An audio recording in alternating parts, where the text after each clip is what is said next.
Thank you, Kevin, and thank you to Laser Learning for inviting me here today. And welcome to everybody, wherever you are. CASH was established in 1945 by the Ministry of Health under the name of the National Nursery Examination Board. The board set the syllabus for the first national examination, which took place in 1947. 73 years as a sector-leading organisation producing high-quality qualifications, our longevity and reputation for excellence in standards and assessments is demonstrated by the number of learners in practice today holding our qualifications. The continued success of our centres and our learners who enter the workplace with the confidence that they have been trained to the very highest in standards is at the heart of everything that we do. CASH supports training for the care workforces. High quality qualifications and training ensures better care for all end users. CASH qualifications and services provide end-to-end solutions for technical education within both the regulated and unregulated markets, delivering qualification and training for the workforces that we represent.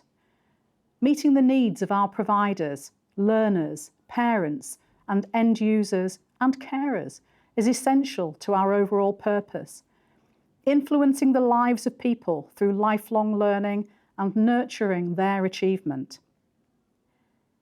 There are many challenges to our sectors that are all too often daily battles for staff. Retaining the skilled staff it already has, filling immediate vacancies and attracting sufficient numbers to fill projected vacancies is an ongoing challenge for the health service, social care service and childcare service. All of our sector's challenges are underpinned by policy. The current regulated qualification framework in England is outlined on this slide, and this is the structure that is the basis of many international frameworks. As we know, education reform has a significant part to play in meeting the skills needs of the future. The Post-16 Skills Plan is the most significant post-war change in technical education in England. This can be seen as outlined on this slide. The academic option is very, very familiar to people, going through GCSEs, into A-levels, and then progressing on to higher education. The technical option will have a slight change in that you will go from the same base with a GCSE and a Tech Award, move through a transition year, which is in the process of being defined, and then into your college-based technical education with work placement or your employment-based education, i.e. your apprenticeship. The college-based technical education is the T-level. This is hot off the press because the T-level logo has only very recently been defined by the Department for Education.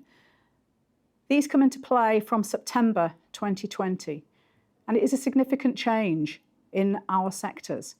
Currently, there is an open market for qualifications at level 3 in the technical space. From 2020, that will change, as procurement processes will be restricting them to one awarding organisation per pathway. All of the level 3s lead into higher education, be it a higher level apprenticeship or a higher education undergraduate degree. The bridging provision is what we would think of as access provision currently. This has still got to be fully defined, but this is what we are anticipating there being within there. At the heart of technical education reform is providing skills to meet the needs of employers, enabling young people to have successful careers. In February this year, we were awarded the contract to deliver the Education and Childcare Technical Qualification, which goes live in September 2020. So we are currently working with the Institute for Apprenticeships and with the Department for Education to ensure that that qualification meets the needs for employers and for the sector for the college-based technical education with work placement provision that is the T-level. This has also been a significant consideration in the sector's approach to changing policy. When we are looking at what we do within our sectors and how employers' needs must be met, we as a sector have a responsibility to ensure that that happens. Here's an example of this being implemented and the journey that that has taken. When the EYE, the Early Years Educator, was introduced in 2014, GCSE Maths and English was added as a mandatory element. This crippled the sector within the United Kingdom because it became a huge challenge for young people. They couldn't be employed as an early years educator unless they had their maths and English. Through the Save Our Early Years campaign, we all lobbied government to have functional skills accepted as an equivalent qualification to GCSEs. Functional skills was accepted on entry to employment as an early years educator within the workforce strategy that was published on the 2nd of March 2017. This included the commitment by the government to develop the Level 2 criteria.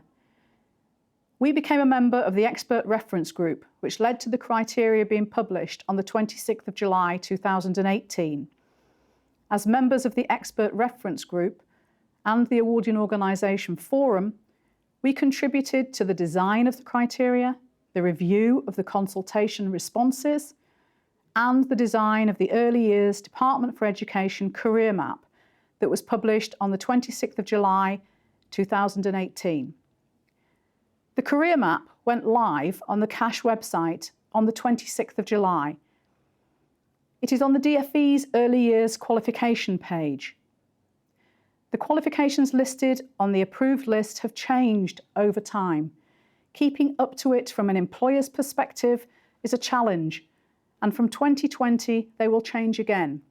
The T-level will be added to the list, comprising of the content taken from the apprenticeship standard but delivered over 2 years in a classroom with a significant 315 hours of placement. The career map and the work that we do is aimed to support recruitment and retention, to show young people and existing practitioners the journey they can take within the early years sector. This can also be seen within all our other sector areas, where we provide you with curriculum maps to support your learners' skills journey with their qualifications threaded throughout. There are many challenges facing our sectors: supply and demand, recruitment, retention and progression that we talked about earlier. But continuous professional development is a critical element to progression, as are management, financial and leadership development skills, all areas that can be supported and nurtured through training and support, through laser learning, through ourselves, through membership of membership organisations and membership groups such as CASH alumni.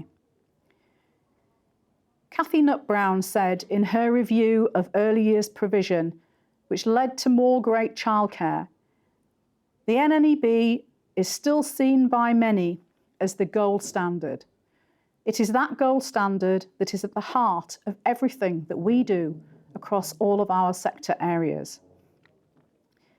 CASH is very proud to be at the forefront of global technical education reform, creating pathways to success, leading qualification development in our sectors, ensuring that we nurture the achievement of future generations and that our sector's voice is always heard. Thank you very much for the time today and enjoy the rest of your day. Thank you.